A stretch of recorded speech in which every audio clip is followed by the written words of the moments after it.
and this is my health final. Firstly, in health, we learned about nutrition, and in the nutrition unit, we would learn about the food groups.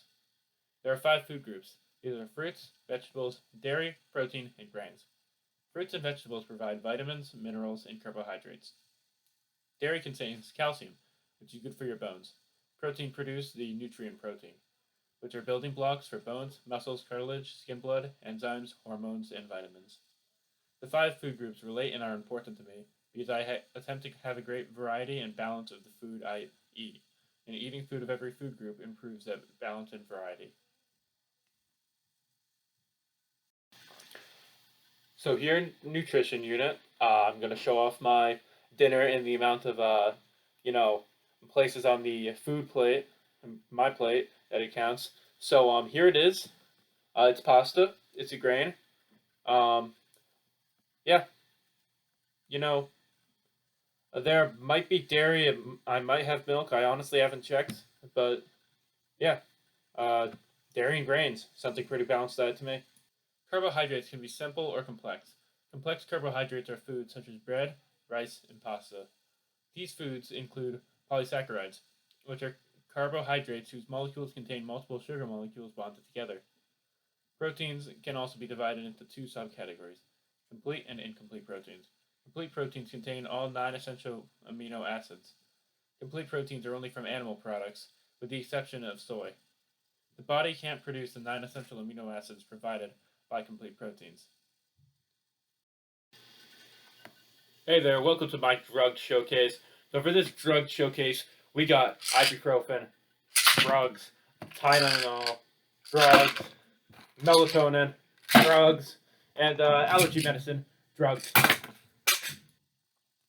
Moving on to the drugs and alcohol unit, the second unit we were taught about in health. Alcohol is a depressant, and it metabolizes through the liver, which is a process that takes around an hour on average. Along with alcohol, we learned about drugs and all types of them. First, depressants. These are drugs that slow down activity in the body, giving you poor reaction time. Second are hallucinogens, which are a type of drug that heavily distorts a person's vision of reality. Third are narcotics, which are a type of drug that is used to block the pain receptors of the brain. Lastly are stimulants, and those are drugs used to increase activity in the central nervous system. We also learned about BAC, or blood alcohol content, and how as an adult you can't drive with a BAC of 0.08 or over, and as a teen you can drive with a BAC that is under 0.02. These facts relate to me because when I am over 21, it will be very important to know about alcohol safety and alcohol related laws. The third unit of health was called family life, and the reasons behind that are unknown to this day. One of the first things we learned about in family life unit are condoms, which is one of the best tools to block an STI. Now moving on to another family topic, genital warts, also known as HPV, is a viral STI, which means that it cannot be truly cured. HPV is the leading cause of cervical cancer, causing 99%, and it can sometimes only be noticed years after intercourse. HPV is also the most common STI, and about 20 million people are affected by HPV, which is about 14 times the population of our state. Lastly, abstinence.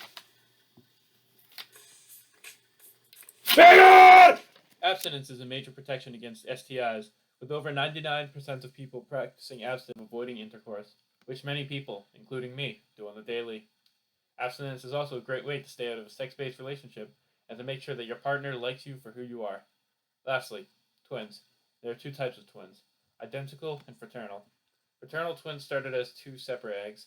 Identical twins started as one egg that split.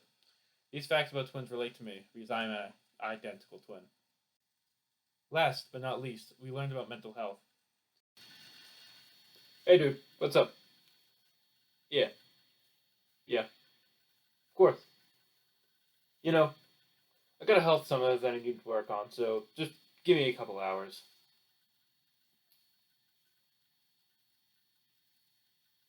Yep, you too. Bye. Within the mental health unit, we learned about stress, which is the sum of all reactions to any stressor. Stress can be psychological, biological, or environmental. Eustress is positive stress, and distress is negative stress. The response to stress is a 3-step process called the stress response cycle. The stress response cycle includes alarm, resistance, and recovery. Stress relates to me because I experience both positive and negative stress daily. An important mental disorder we learned about was depression. Depression is characterized by a lack of mood or loss of interest in activities. Depression causes significant impairment to daily life. Depression makes you feel sad, hopeless, and helpless, and some people have genes that make them more likely to be depressed. Lastly, another important mental condition we learned about was bipolar disorder. Bipolar disorder is defined by rapid mood swings, which can be from happy and excited to being depressed. Your family, life events, and health can increase your risk of having bipolar disorder. 2.8% of adults in the United States have bipolar disorder. More than 20% of people who seek help for depression get diagnosed with bipolar disorder. And that was my health project. Hope you liked it. You know what I really hate? I really hate the dark.